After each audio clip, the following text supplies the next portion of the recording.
रमजानुल मुबारक में रोज़ों के बाद ईद को अल्लाह की तरफ से इनाम कहा गया है। परदेश में बसने वाले पाकिस्तानी जहां ईद पर अपने वतन और प्यारों को याद करते हैं, वहीं अपनी रिवायात से जुड़े रहने का कोई मौका हाथ से जाने नहीं देते। ईद मुबारक। वाशिंगटन डीसी की हमसाया रियासत वर्जीनिया के इलाके स्प्रिंगफील्ड में मुनक्किद की गई इस चांद रात में सभी कुछ था।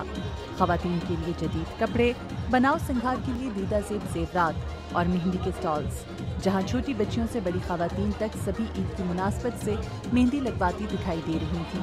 बस मेहंदी का स्टॉल लगाया जो कि अभी तक बहुत अच्छा चल रहा है और सब पाकिस्तानियों को ईद मुबारक एडवांस में। मेहंदी लगवा रही हूँ, अच्छा लग रहा है बहुत। It's a nice event and Eid मुबारक सबको। मेरा नाम सफ़ा है और मैं इधर आई हूँ इसलिए चांद रात है। इस चांद रात की खास बात पाकिस्तान से मंगवाए गए जदीद तराश खराश के मलबूसात थे। यहाँ पर रहने वाली खवातीन इन कपड़ों में खास दिलचस्पी लेती दिखाई दी।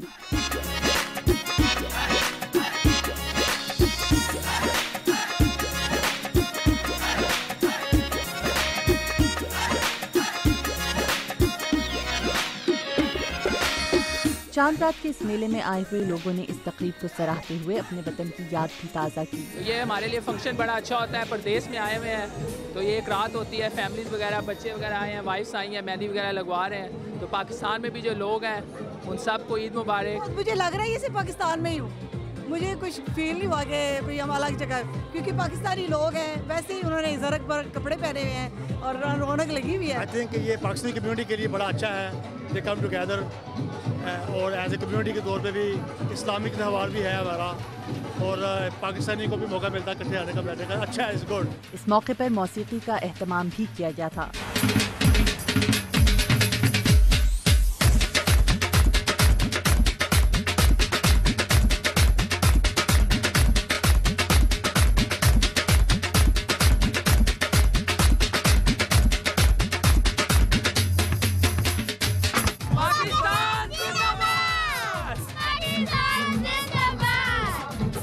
इस गहमा-गहमी और रौनक का मकसद जहां एक तरफ पाकिस्तानियों को इकट्ठा करना है, वहीं दूसरी तरफ परदेश में अपनी एक पुरानी रिवायत चांद रात को बरकरार रखना भी है।